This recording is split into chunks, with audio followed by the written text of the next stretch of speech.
Yeah.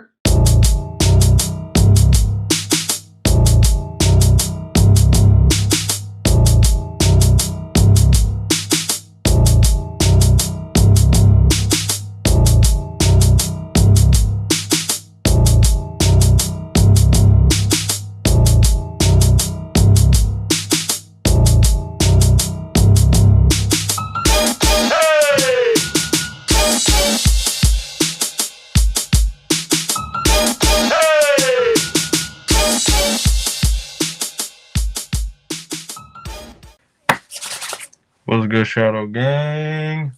Welcome back to another video. If y'all new here, please subscribe to the channel and turn on notifications. Follow me on my socials at Ricky the Shadow. And check out my previous videos. Please support the channel. I'm trying to get to 1,000 before the year ends. But yeah, man, let's get right into this shit, man. We're gonna react to a video from the great one. We're gonna react to how did Kid Wilson get this over in WWE. Pretty simple. His theme song. His theme song. His character's different than anybody else's right now. Everybody, I said this many times. Everybody doesn't really have a gimmick right now.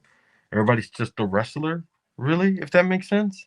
Like not a lot of people have gimmicks, so he does have a gimmick to a degree. He has a character. The whole it's too toxic, too masculine, too toxic masculinity thing, where it's like toxic, toxic, toxic. You know. So yeah, but let's get right into it. I want to see what the great one got to say. I want to see if he likes it, doesn't like it, and yeah, I want to hear other people's thoughts because it's growing on me. I'm giving it a little bit more time, but it's growing on me. I'm not gonna lie, it is growing on me. I like this shit. So yeah, let's get right into it. Let's not waste any more time. Let's go. Oh wait, shit, my bad. Put the volume all the way up. There we go. It really seems like WWE accidentally built a star in Kit Wilson. And I was wondering, why is he so incredibly over? Due to seriously getting one of the biggest pops of the night, he's viral on social media, and at first glance, it almost looks like an accident. His tag team partner got injured, so WWE gave something to do, and it immediately clicked. Literally, the first time people heard the theme song, saw the entrance, it became a sensation. But it's not really that complicated. It's WWE going back to the basics. Welcome to Greatness of Wrestling, a show where we talk about various WWE topics. What's poppin' in WWE today? Let's start with Kit Wilson. So people, like I've said, he's incredibly over. And it's really easy to understand why. WWE going back to the basics, which is an entrance video and a great theme song. You know, some people are going to say, well, he's not over, the theme song is over. Well, does it really matter that much? Does it really matter? You could say that about a lot of superstars from the Attitude Era or the Ruthless Aggression Era, but it's what actually helps building talent. And one of the biggest problems in the WWE lately is that you're watching the Royal Rumble match and you don't know who's coming out. It could be a talented guy, a talented girl, and you don't know who's actually coming out because every theme song sounds the same. And WWE almost like accidentally gave this guy a banger. It's a funny theme song, and I feel like there's nothing more badass, people, than somebody coming out with a theme song like this and beating some ass.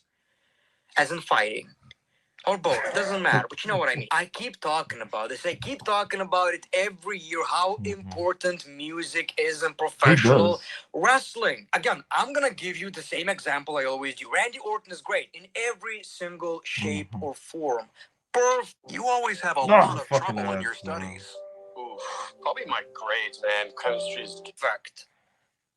Love you, Randy, but what makes him even more special, Randy Orton wouldn't be Randy Orton without his finisher and his theme songs. It's a lot more important than people realize still. And it's crazy how WWE don't understand that. But people, this song is actually written by Def Rebel. I am shocked. Have you ever read the lyrics, by the way?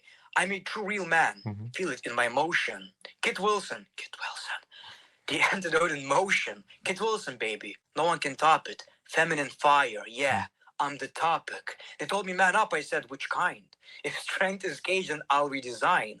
Tonic for the toxic, future nostalgia, dripping in the truth. Can't nobody fault ya. I'm a Two Real Men, Velvet and Devotion, Pretty Deadly with Tender Emotion. A reference. I feel like another big reason why he's over in the WWE is nostalgia, because look at this guy right now. A good example is actually LA Knight. LA Knight is a throwback to Attitude Era superstars such as The Rock, Stone Cold Steve Austin, right? He is a throwback to superstars like, I don't know, what I see is basically a mix of Heath Slater, John Morrison, Dolph Ziggler, and Fandango. Remember how over Fandango was versus WWE, which eventually got him over?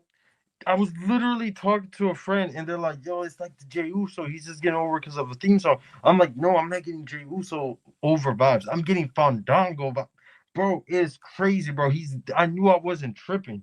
He was giving me Fandango vibes because Fandango was like, da da da da da da da da da. Like, I know what the fuck I'm talking about. Shit. Two, he's kind of a mix of these superstars. He kind of looks like John Morrison in a way. He moves like John Morrison sometimes. Sometimes he has mannerisms of Dolph Ziggler. A bit of a loser in kayfabe, but like Heath Slater, he's hilarious. And again, Fandango because of his theme song. So he's a perfect mix of these superstars. And, you know, most of us actually grew up watching these guys. So I feel like that's one of the reasons why he also got over. He's a good throwback to these, I guess, in a way, PG superstars, right? And if WWE doesn't screw that up, he could legitimately be pretty big in the WWE. Unfortunately, every time I see him, he loses, even on main event.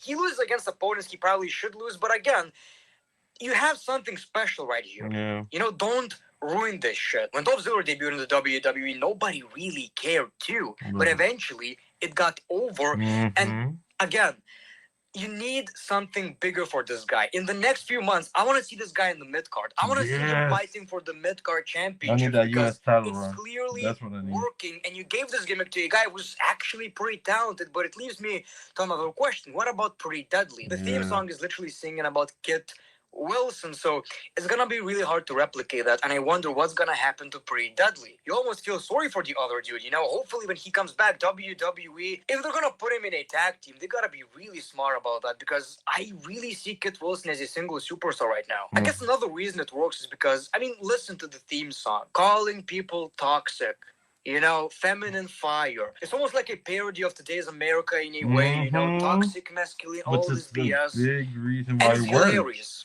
It works, and he's a heel, and it's annoying, and that's the entire point. It's perfect, and hopefully WWE ain't gonna poop the bed. Triple H, don't poop the bed. One of these rare cases where WWE actually, so far at least, did everything absolutely correctly. And Def Rebel, well, I didn't know you have it in you. Right. I had no idea you have it in you. Must be a fluke.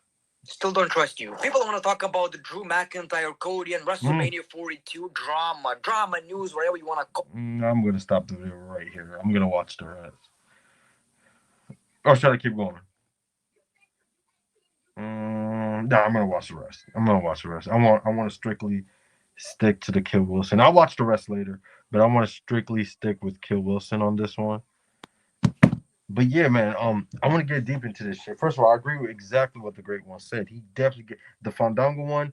I didn't really notice the John Morrison one. It's like I'm putting it together now. The Fandango one was like an amazing comparison because I made that shit literally earlier, like today, I think it was. I was talking to my coworker because we talk about this shit. He's giving me Fandango vibes. But I'm gonna like try to get into a little bit more deep what the Great One said about how it kind of represents where this freaking country's at right now with this shit. Like, especially last year and the year before that, the whole big alpha male, feminine bullshit, red pill, all that shit was going on. It's still kind of going on. It's low-key died down now. Well, at least on social media, it's died down. But if you went on like Twitter and all that shit, all you see is, oh, it's the femininity is bad, it's the devil's work, masculine this, toxic masculinity this and that, like all that shit, right? Kill Wilson's whole character represents that shit. It's like he's like, you're toxic, dude. Like, bro, the first time this was like this whole thing started was with the that I noticed was with the Damian Priest shit, where he was saying Damian Priest is toxic as hell. And then, like, you know, he got beat the fuck up or whatever. And then that happened 2 weeks in a row. And then, boom, that was it. And then another wrestler he did the same shit with, but nothing really happened after that. And then now we got this theme song. And I'm like, bro, it works. You know, like, and I always say characters like this can work because it's so different. You're a wrestler, right? You're supposed to be big, strong. You're supposed to be like ruthless. You're supposed to be an amazing wrestler. So when you have a dude that's coming out with pearls on his freaking neck and coming out to like a girly song, it's freaking dope as hell. Because to me, it's different. And in wrestling, you have to be different. You have to be different, or else you're just another guy. Let's be honest. Like I said, there's not a lot of gimmicks right now. Like CM Punk, Kevin Owens, Sami Zayn, Jay Uso, freaking Gunther, Randy Orton. Those are all names that don't have gimmicks. They're just really more wrestlers. It's like I wouldn't even say they have characters. They're just wrestlers. But and that's not necessarily saying they're all bad, but they don't have a gimmick. They don't have a character. They just know how to do good promos. Same thing with Cody, Drew, Roman, Seth. God damn it, they're all just they just all have their own identity, but they're all wrestlers. Just not like real gimmicks. Kid Wilson actually has a gimmick. His gimmick is he beats the fuck out of toxic people, but he does it like in the most like feminine way possible, if that makes sense. Like it's giving me Velveteen Dream vibe. You know what I mean? Velveteen Dream. We remember him. That's the kind of vibes I'm getting from this. So I don't know. Um, I'll just say that I think this can work. Kid Wilson thing is working so far. Like I said, I'm giving it like 2 more weeks before I'm like, how do I feel about it to see what they do because I do want to be a fan, and I think I am a fan. And yeah, I just like it, man. I'm liking what they're doing so far. But yeah, let me know what other videos you want me to react to or do in the comments below. Like, comment, subscribe, turn on notifications, and I'll catch you on the next one, man. Peace.